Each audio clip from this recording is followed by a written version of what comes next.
Assalamualaikum warahmatullahi wabarakatuh. Saya Afifa Indah Riwa, NPM 21082601189. Di sini saya akan mempresentasikan mind map saya tentang faringitis.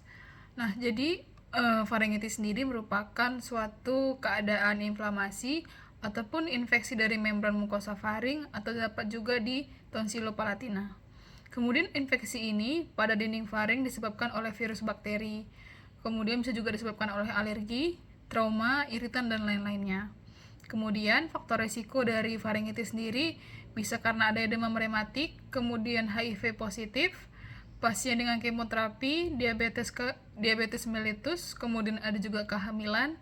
Kemudian pasien sudah mulai antibiotik sebelum diagnosis dan nyeri tenggorokan selama lebih dari 5 hari. Kemudian klasifikasi dari faringitis sendiri ada faringitis akut, tetapi di faringitis akut ini juga terbagi ada beberapa faringitis, yaitu yang pertama ada yang viral, kemudian bakterial, faringitis fungal, dan faringitis gonorea. Kemudian untuk faringitis kronik ada terbagi kembali menjadi dua, yaitu faringitis kronik hiperplastik dan faringitis kronik atrofi.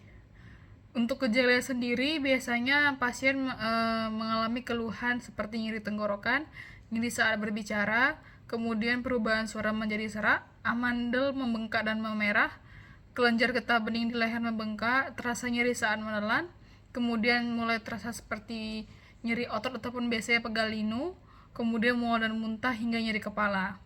Nah, untuk pemeriksaan dari faringitis ini kita bisa lakukan yang pertama yaitu anamnesis. Kita bisa menanyakan keluhan dari pasiennya, kemudian kita lakukan pemeriksaan fisik, apakah si pasien ini mengalami keluhan di bagian mana, dan kita melakukan pemeriksaan slok lokalisata pada fisik yang dikeluhkan. Selanjutnya yaitu pemeriksaan penunjang.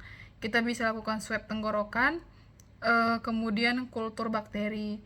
Hal ini dilakukan untuk kita mengetahui bakteri apa yang sedang ada di daerah faring dari pasien.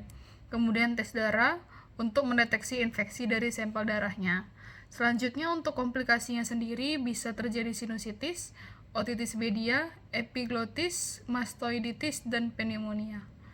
Berikut 3 referensi yang menjadi sumber dari pembuatan mind map saya. Mohon maaf bila ada salah kata dan kurang dari apa yang saya jelaskan. Sekian dari saya. Assalamualaikum warahmatullahi wabarakatuh.